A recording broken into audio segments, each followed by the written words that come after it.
वो सेक्टर 23 का ढेर भी हम ख़त्म करने जा रहे हैं। इसके साथ साथ बहुत से कम्युनिटी सेंटर सेक्टरों में नहीं थे, जिसकी वजह से बैंक्वेट हॉल नहीं थे, हमें पंजाब के अंदर शादियां करने के लिए भी जाना पड़ता था। वो सभी समस्याएं हमने हल की। जो बच्चों को खेलने के लिए नेबरहुड पार्क के अंदर हमने स्पोर्ट्स स्टेडियम दिए, जो बुजुर्ग थे उनको सैर करने के लिए नए ईपीडीएम ट्रैक दिए। ये हमारी सबसे बड़ी उपलब्धि है कि ईपीडीएम ट्रैक पूरे अगर देश की बात करें या कहीं भी बाहर से लेकर आए, और 50 से ज़्यादा पार्क के अंदर अब आज की डेट में ईपीडीएम ट्रैक बन चुके हैं। 15 से ऊपर स्टेडियम चालू हो चुके हैं, 10 अंडर कंस्ट्रक्शन है। ये सभी जो बच्चों को नशे से दूर करने के लिए नेबरहुड के अंदर ही स्पोर्ट्स स्टेडियम्स दिए, जो हमारे प्ले स्टेशन थे वो दिए छोटे बच्चों के लिए, ताकि हर बच्चे को फैसिलिटी उसके घर के पास ही मिले। इसके साथ साथ जितना हमारा इंफ्रास्ट्रक्चर था उसको अपग्रेड किया गया। सब इंफ्रास्ट्रक्चर के अंदर ज़्यादातर सड़कें जब हम आए थे बहुत सी टूटी पड़ी थी, और पुराने जो हमारे कॉरपोरेशन का टर्नओवर था, जब मैं आया था तब बजट का कोई प्रोविज़न नहीं था, बहुत सी चीज़ों के पैसे नहीं लिए जाते थे। तब से आज तक हमारा जो बजट, जिस दिन मैं पहले आया, फर्स्ट बजट जो मेरा था वो 130-140 करोड़। आप इतने विकास के कार्य गिना रहे हैं मित्तल साहब, एक बड़ा आरोप लगता है सरकार के ऊपर, और अब सरकार ने कहीं ना कहीं आपको भी पार्टी की तरफ से जिस तरह से कमान दी है कि पंचकुला में आपको मजबूत करना है पार्टी को, और पार्टी मजबूत रहेगी तो सरकार मजबूत रहेगी, बेहतर तरीके से चल पाएगी। लेकिन सीएमओ मैम भी यहाँ पर हैं, एक आरोप लगता है कि अधिकारी अपनी मनमानी करते हैं। एक जनता ने चुनकर मेयर साहब को भेजा है, दूसरे आपकी सरकार के अनुरूप जो विकास कार्य हैं वो गति दे सकें, धरातल पर उतर सकें, तो सीएमओ मैम को स्वास्थ्य क्षेत्र में उनको कमान दी है। तो क्या वास्तव में ऐसी स्थिति है कि अधिकारी अपनी मनमानी करते हैं? नहीं, बिल्कुल ऐसा नहीं है जी। अधिकारी, मैं सीएमओ मैडम की बात करता हूँ, तो हमारे जो भी जनता इस नागरिक हॉस्पिटल में जाती है, तो वहाँ से हमारे को जो जैसे संगठन के नाते मेरे पास जो रिपोर्ट आती है, तो वहाँ पे मैं खुद भी जाकर आया हूँ। कोई ऐसी बिल्कुल नहीं है अधिकारी, बल्कि सीएमओ मैडम तो मैंने देखा इनको बहुत ही जैसे कई प्राइवेट हॉस्पिटल होता है ऐसे इनमें जो अकेले सीएमओ मैम का नहीं कह रहा, नहीं, मैं नागरिक आपने उनको किया था फोकस, इसलिए उसकी बात कर रहा हूँ। बट हमारा जो अभी मेयर साहब ने हमारा जो बताया है कि हमारी पंचकुला के अंदर इतना काम हुआ है, ये आप जो जनता है वो देख भी रही है। मैं आपको कूड़े की बात करता हूँ। जब ये कूड़ा यहाँ पे था 23 सेक्टर में ग्राउंड में, तो लोगों के पास मैं पहले भी जाया करता था, जब मैं जिला अध्यक्ष नहीं था तब भी मैं जाया करता था, तो लोगों के अंदर बड़ी ये भावना थी कि आप एक बार कूड़े वाला यहाँ से स्थान शिफ्ट कर दो, तो हमारी जो कितनी कांग्रेस की वोट है ना, कांग्रेस वाले लोग कहा करते थे कि हम बीजेपी को वोट देंगे। इतना लोगों के, आज कल भी मैं एक कार्यक्रम के अंदर 26 सेक्टर गया, वहाँ पर उन लोगों ने बड़ा सराहना करी हमारी इसकी मेयर साहब और इसकी म्यूनसिपल कॉम्प्लेक्स की, कि वहाँ पे जो आपने कूड़े का धान शिफ्ट कर दिया, और जो वहाँ पे पार्क थे और उनमें इतनी ग्रीनरी देखी मैंने, इतने पेड़, अच्छे घने पेड़ लगे हुए हैं, तो इसकी में लगता है कि लोगों बहुत खुश हैं इस मामले में। और हमारे साथ डॉक्टर मुक्ता जी हैं। मैम, सवाल मेरा आपसे ये है, क्योंकि स्वास्थ्य के क्षेत्र में बात अगर करें तो जो स्वास्थ्य मंत्री हैं आरती सिंह राव जी, जब योजना के क्रियान्वयन को लेकर बात आती है, तो पंचकुला के सेक्टर 6 में आप क्या सबसे बड़ी चुनौती ये देखती हैं? क्योंकि अभी पिछले कुछ दिनों में हमने देखा कि डॉक्टर्स की स्ट्राइक भी देखने को मिली, तमाम जो सुविधाएं हैं प्रभावित हुई, ओपीडी में मरीजों की लाइनें हमने देखी, मरीजों को होते हुए परेशानी हमने देखी। देखिए, मेन चुनौती हेल्थ सेक्टर में आती है खुद मरीज की, मतलब पब्लिक जो बीमार होती है और उसको सही टाइम पे अच्छी सुविधा मिले, यही सबसे बड़ी चुनौती हेल्थ डिपार्टमेंट के लिए है। उसी के लिए सारी जितनी भी योजनाएं हैं क्रियान्वित की जाती हैं सरकार द्वारा, सबका फोकस पेशेंट सेंट्रिक होता है। तो ये जो होते हैं थोड़े एडमिनिस्ट्रेटिव इश्यूज होते हैं, स्ट्राइक होती है, ये हुआ, वो सब बहुत टेम्परेरी और मोमेंट्री बबल लाइक इश्यूज हैं, वो सब होते हैं, सेटल हो जाते हैं, सबके सॉल्यूशन निकल जाते हैं। लेकिन उसमें भी हमारे डॉक्टर्स, हमारी मंत्री, हमारे सीएम साहब या इवन सारी कोई भी जनता, सबका मतलब फोकस यही है कि हम मरीजों को अच्छी से अच्छी सुविधा सेक्टर 6 में दे सकें और वो हम अपनी पूरी कोशिश से प्रोवाइड कर रहे हैं। मुक्ता जी, लगातार स्वास्थ्य सेवाओं को बेहतर बनाने के लिए और जनता तक वो सभी पहुंच पाए, इसके लिए कि लगातार सरकार दावे करती है, लेकिन आयुष्मान को लेकर एक बड़ा जो स्थिति देखने को मिलती है कि लोगों को जब एडमिट किया जाता है तो वो अपना इलाज नहीं करा पाते, उनको कई चुनौतियों का सामना करना पड़ता है, दिक्कतें आती हैं। तो क्या आप मानती हैं कि इस तरह की स्थिति है, न केवल पंचकुला बल्कि हरियाणा के अलग अलग जिलों में भी इस तरह की स्थिति देखिए, मैं पंचकुला का हेल्थ डिपार्टमेंट हेड कर रही हूँ और उसमें ऐसी कोई चुनौती मैंने कभी एक्सपीरियंस नहीं की, बल्कि अभी आप पिछले महीने देखेंगे कि एक माननीय हमारी हेल्थ मिनिस्टर के निर्देशन के अनुसार एक आयुष्मान का बड़ा सर्जिकल हेल्थ कैंप लगाया गया, जिसकी हमने बढ़ चढ़ के पूरी पब्लिसिटी की गई, पूरे स्टेट में लगे। और 22 नवंबर को ये स्टेट था कि हमारे पास गवर्नमेंट में हम बुला रहे थे कि अगर आयुष्मान बेनिफिशियरी कोई भी पेशेंट है और उसको किसी तरह की सर्जरी की आवश्यकता है तो वो आए और तुरंत कराएं। और 22 नवंबर को मेरे यहाँ पंचकुला में आयुष्मान के सर्जिकल केसेस की पेंडेंसी 0 थी। तो हमारे साथ कुलभूषण गोयल जी लगातार इस समय बातचीत का हिस्सा हैं। तो कुलभूषण जी, क्योंकि आप मेयर हैं पंचकुला के और साथ ही सबसे ज़मीनी तौर पर अगर मैं बात करूं, जनता के मुद्दों को सुलझाना, जनता की समस्याओं को सुलझाना, सबसे ज़मीनी स्तर पर बेस लेवल की मैं बात कर रहा हूं, तो वो आप करते हैं। तो अभी तक पंचकुला में जिस तरीके की स्थिति आप देखते हैं, क्योंकि 2024 में हमने देखा कि जो सत्ता, हालांकि पंचकुला की केवल मैं बात कर रहा हूं, सत्ता थोड़ी सी बदली, चंद्रमोहन जी उसके बाद विधायक बने, उसके बाद क्या स्थिति कुछ बदली है नगर निगम के लेवल पर बात कर रहा हूं मैं, या नहीं? जहाँ तक पंचकुला की बात है, बहुत थोड़े मार्जिन से हमारे आदरणीय ज्ञानचंद गुप्ता जी की हार होनी बहुत दुखदाई हुई, पर उससे पहले बंतो कटारिया जी के इलेक्शन में भी जहाँ से 25,000 की लीड थी, ये हमेशा से भारतीय जनता पार्टी के साथ ही शहर रहा है।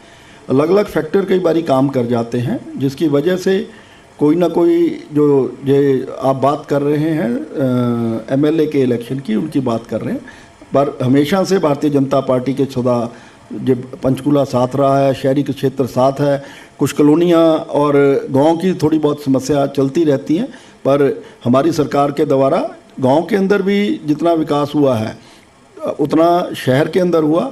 गांव के अंदर भी हमने अमरूद के अंदर करीब 50 करोड़ से ऊपर सीवर और पानी के अंदर काम किया, उनके भी सभी गांव के अंदर हमने कम्युनिटी सेंटर्स और धर्मशालाएँ नहीं बनाई। हर चाहे हमारे एससी भाई थे, चाहे बीसी भाई थे, सभी के लिए अलग अलग धर्मशालाएं बनाकर दी। नहीं, समन्वय अच्छा रहता है ज्ञानचंद गुप्ता जी अगर होते विधायक, तो कि विधायक भी बीजेपी का, मेयर भी बीजेपी का, तो एक समन्वय को लेकर बात कही जाती है कि अच्छा समन्वय रहता है। अभी ऐसा कुछ टकराव है क्या? नहीं, हमारा पहले भी किसी से कोई टकराव नहीं था। और हमारे आदरणीय ज्ञानचंद गुप्ता जी हैं और जो हमारे आदरणीय मुख्यमंत्री जी नायब सैनी जी, वो सभी का ख्याल रखते हैं और जिस हमारी जो पार्टी का आदेश होता है वो सबको सर्वमान्य होता है और उसी को लेकर सब लोग चलते हैं। कोई भी किसी चीज़ का कोई टकराव हमारे बीच ना कभी था ना है, और चाहे वो पहले था, सब लोग मिलजुल कर ही डिसीज़न, हमारी पार्टी में कोर कमेटी बनी होती है और कोर कमेटी में सभी लोग होते हैं और सभी इकट्ठे डिसीज़न लेते हैं।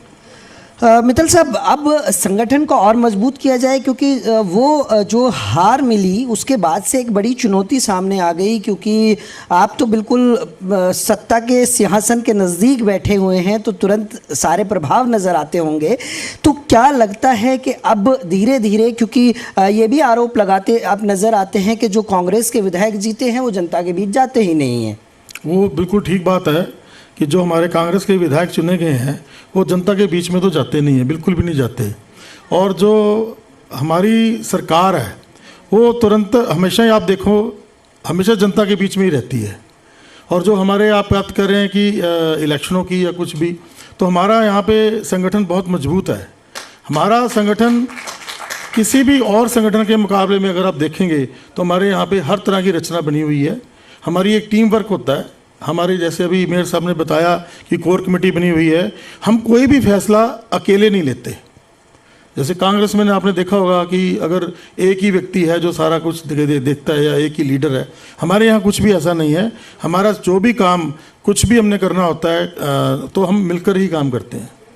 संगठन तो मजबूत है। जब किसी भी राज्य में चुनाव होता है तो एक फीडबैक केंद्र से लिया जाता है, वो राज्य के संगठन से लिया जाता है।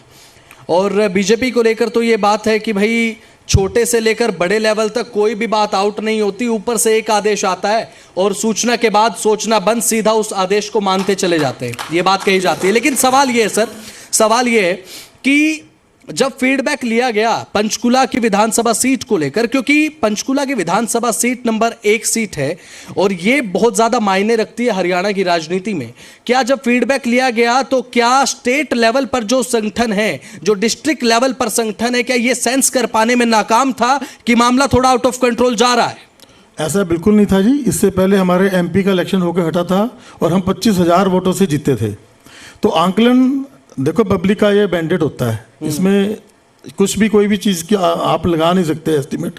बट जब एमपी सीट हमारी 25,000 से जीतती थी तो उसके हिसाब से हमारी ये सीट जीती हुई क्लियर नज़र आ रही थी। कोई ऐसा आंकलन नहीं था। सीएमओ मैम, आप किस तरह से देखते हैं, क्योंकि ओपीडी को लेकर लगातार लोगों में एक और रहता है कि ओपीडी जब कराने जाते हैं तो एक लाइन में लगना पड़ता है और उसके बाद जब इलाज कराने जाते हैं तो डॉक्टर की कमी नज़र आती है। तो लगातार स्वास्थ्य मंत्री भी ये कोशिश कर रही हैं कि डॉक्टर्स की पूर्ति की जाए। क्या आपको लगता है कि वास्तव में जो स्थिति है अभी थोड़ा वक्त लगेगा या कितना और वक्त लग जाएगा इन चीज़ों को सुधारने में? मैं इसको आपके क्वेश्चन का मल्टीपल उसमें आंसर दूंगी। पहले आपने कहा ओपीडी में जाते हैं लाइन लगी रहती है। लाइन कहाँ लगती है? जहाँ पे लोग एक्सपेक्ट करते हैं कि उनको अच्छी सर्विस मिलेगी। नहीं, जो ये भी है ना कि उतना भार वो नहीं झेल पाते ना प्राइवेट हॉस्पिटल में। नहीं, आप ये समझिए ना, अगर कोई डॉक्टर अच्छी उसको ट्रीटमेंट नहीं देता होगा तो उस डॉक्टर की दुकान नहीं चलती। तो अगर सिविल अस्पताल में लाइन लगती है तो ये मेरे लिए और मेरे डॉक्टरों के लिए गौरव की बात है कि लोग लाइन लगा के वेट करके उनको दिखाने आते हैं। दूसरी बात, अगर आप डेटा पे जाएं तो आप अगर पिछले 4 साल का डेटा देखें तो लगातार ओपीडी हमारी बढ़ती जा रही है और आज के टाइम पे more than 10 lakh per annum की ओपीडी है सिविल अस्पताल की, जो लगातार ग्राफ इंक्रीजिंग ट्रेंड पे है। ऐसे ही इंडोर का जो एडमिशन रेट है सिविल अस्पताल का, वो 1 लाख से ज़्यादा पर एनम एडमिशन सिविल अस्पताल में हो रहे हैं, जो कि अपने आप में काबिले तारीफ़ है कि हम इतने इतना अच्छी सर्विस लोगों को और इतने ज़्यादा लोगों को हम केटर करके क्वालिटी सर्विस प्रोवाइड कर पा रहे हैं। पंचकुला में कोई डॉक्टर्स की कमी नहीं है, लेकिन पंचकुला खाली 7 लाख पंचकुला की पॉपुलेशन को केटर नहीं करता। वो यूटी की, चंडीगढ़ की भी काफ़ी पॉपुलेशन आप देखेंगे तो हमारे पास इलाज कराने आती है। इसके बाद पंजाब बॉर्डर लगता है, हिमाचल बद्दी बॉर्डर लगता है, इवन यूपी से आप विश्वास नहीं मानेंगे, सीतापुर से भी लोग ट्रेन्स में लद के हमारे पास आते हैं, सर्जरी कराते हैं, ट्रीटमेंट लेते हैं, एडमिशन कराते हैं और फिर यूपी जाते हैं। तो पंचकुला अपने आप में कई स्टेट्स को केटर कर रहा है। इवन जो नियर बाय डिस्ट्रिक्ट्स हैं उनके रेफरल केसेस सिविल अस्पताल पंचकुला में जाते हैं। कई बार हमें रेफ़र करने की ज़रूरत पड़ती है टर्शियरी, तो लोग जाने को तैयार नहीं होते। वो कहते हैं डॉक्टर साहब हम नहीं जाना चाहते, फ़ोन कराते हैं कि जी आप हमें रेफ़र मत करो। तब मेरे को कई बार खुद समझाना पड़ता है कि नहीं, इसको वहाँ पे ज़रूरत है कि सुपर स्पेशलिस्ट की ओपिनियन लेने की ज़रूरत है, तो आप वहाँ प्लीज़ चले जाएं, ओपिनियन लेके चाहे वापस हमारे पास आ जाएं। तो ये स्टेटस सिविल अस्पताल पंचकुला की सर्विसेज का है। मैम, एक सवाल मेरा आपसे ये है और प्लीज़ करेक्ट कर दीजिएगा अगर मैं गलत हूँ, क्योंकि अब पिछले कुछ दिन पहले मैं एक खबर पढ़ रहा था कि आयुष्मान योजना को लेकर पिछले कुछ समय में हमने ये देखा कि प्राइवेट हॉस्पिटल्स में कुछ तरीके की सर्जरीज, इलाज प्राइवेट हॉस्पिटल में अब आप नहीं करवा सकते आयुष्मान योजना के तहत। उसमें शायद हिप ट्रांसप्लांट हो गया, जॉइंट ट्रांसप्लांट हो गया, खबर में पढ़ रहा था मैम।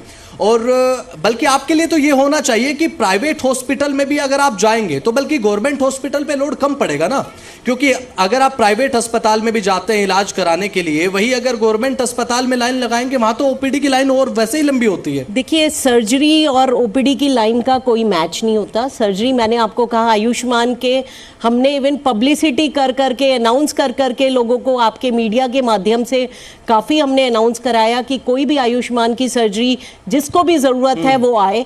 और मैंने आपको बताया 22 नवंबर तक हमारी पेंडेंसी निल थी। और ये तो गौरव की बात है सरकार के लिए कि आज सरकारी डॉक्टर इतने सक्षम हैं अपने आप में कि वो हर तरह की जो भी कॉम्प्लेक्स से कॉम्प्लेक्स सर्जरी है वो सिविल अस्पताल में हो रही है। तो ये बहुत बड़े गौरव की बात है। ये हमारे हेल्थ मिनिस्टर और माननीय मुख्यमंत्री जी के इनिशिएटिव हैं कि वो हमारे डॉक्टर्स को इतना मौका दे रहे हैं और इतना प्रमोशन दे रहे हैं। और पब्लिक के लिए भी एक अच्छी बात है, क्योंकि जो ट्रीटमेंट गवर्नमेंट में मिल सकता है उसमें जो फेथ, आप समझ सकते हैं, मैं यहाँ और क्या खुले शब्दों में बोल सकती हूँ, जितना फेथ कोई गवर्नमेंट डॉक्टर में रख सकता है वो एक प्राइवेट में नहीं हो सकता। बिल्कुल, ये बात तो सही है, लेकिन आयुष्मान के तहत ही डॉक्टर्स को प्रमोट करने की बात सरकार ने बीते दिनों कही, डॉक्टर्स ने स्ट्राइक खत्म की। कुछ इंडिकेशन आया है सरकार की तरफ से, कैसे होगा, क्या प्रक्रिया रहेगी, प्रोसेस करेंगे? देखिए, इसके बारे में मेरे को नहीं पता, ये एडमिनिस्ट्रेटिव डिसीजंस है ना, अभी कोई वो आया है, उसमें कोई कमेटी मतलब फ्रेम होगी जो कि वो मतलब वो करेगी, इस पे मैं कोई अभी मेरे साहब, एक जब हम चंडीगढ़ से पंचकुला में प्रवेश करते हैं तो चंडीगढ़ में जब रहते हैं तो रूल रेगुलेशन और अलग फ़िज़ा नज़र आती है, लेकिन जैसे ही पंचकुला में पहुंच जाते हैं चंडीगढ़ से तो एक अलग फ़िज़ा बन जाती है, अलग मेंटलिटी बन जाती है। क्या उसको लेकर भी हम काम कर रहे हैं कि अब लोगों को जागरूक किया जाए और पंचकुला की तस्वीर और तकदीर दोनों ही बदली जाए?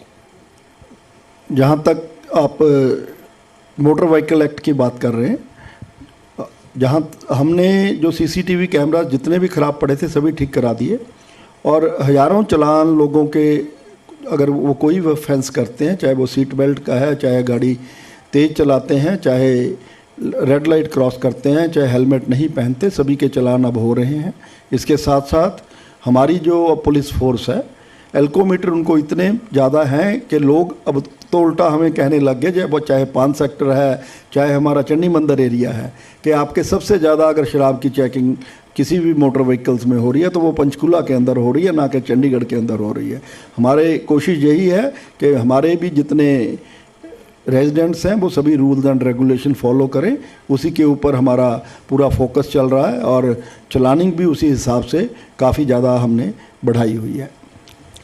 अजय जी, सवाल मेरा आपसे ये है मित्तल साहब की वोट चोरी को लेकर जब बात करते हैं, और इन दिनों तो बहुत ज़्यादा सुर्खियों में, ट्रेंडिंग में वोट चोर गद्दी छोड़ बना हुआ है, और हरियाणा को लेकर जब ये बात कही जाती है कि हरियाणा की सत्ता को चोरी कर लिया गया है, जनता के सामने जब विपक्ष ये बात करता है कि हरियाणा की सत्ता को विपक्ष बताता है कि सत्ता पक्ष ने चोरी कर लिया है, और उसके बाद क्या पंचकुला को बीजेपी एक उदाहरण के तौर पर पेश करती है विपक्ष के सामने कि ये पंचकुला आपके सामने उदाहरण है, वोटों की चोरी होती तो यहां भी होती है? ऐसा है जी, वोट चोरी को हम क्या कहते हैं, मेरी जगह आप वोट डाल गए, वोट चोरी तो यही होगी ना, क्यों कुछ और भी शब्द है इसका जी? नहीं, जो बात यहाँ पर राहुल गांधी की तरफ से कही गई है उसका मतलब राहुल गांधी की बात नहीं, मैं कह रहा हूँ जी, चोरी सर, ये सवाल विपक्ष का है, क्योंकि तो विपक्ष को वोट वही देना कह रहा हूँ, जरूरी है। विपक्ष से पूछना चाहता हूँ, वोट चोरी का मतलब क्या होता है? मैं वोट मैं अजय मित्तल की वोट कोई विजय मित्तल डाल गया या विजय कुमार डाल गया, इसे वोट चोरी बोलते हैं। और क्या शब्द है वोट चोरी का जी? ये विपक्ष के पास कोई मुद्दा तो होता नहीं है जी, सिर्फ वो कोई ना कोई चीज़ ऐसी निकाल के लाती है जिससे कि वो अपने आप को हाईलाइट करने की कोशिश करती है, बट वो हाईलाइट नहीं हो पाती। जनता जानती है वोट चोरी का मतलब, वो जनता खुद ही जानती है जी, किसने करी है किसने नहीं करी, और पहले क्या होता था, कैसे होता था, ये सब जनता जानती है जी। इसका जवाब जनता दे रही है उनको, उनके कहने से कुछ नहीं हो रहा। मतलब वोट चोरी का आपकी नजरों में कोई मुद्दा है ही नहीं? मुद्दा ही नहीं जी वोट चोरी का। तो वोट चोरी का मतलब ही मेरे को नहीं कांग्रेस का समझ आता कि वोट चोरी का मतलब, तो मैं जो समझता हूँ या कोई और समझता होगा, जो इतनी जनता बैठी है यहाँ समझती होगी, वोट चोरी मतलब होता है कि अजय मित्तल की जगह कोई और डाल गया। और क्या मतलब होता है? नहीं, उस पर चुनाव आयोग जब स्पष्टीकरण नहीं देता है, उसके बाद ये जो आरोप कांग्रेस की तरफ से लगाए जाते हैं, राहुल गांधी जी की तरफ से लगाए जाते हैं, तो जनता के मन में एक नैरेटिव तो बनता है ना? जनता का नैरेटिव तो बनता है, जिनके खिलाफ ही बनता है जी। कांग्रेस के खिलाफ ही बनता है।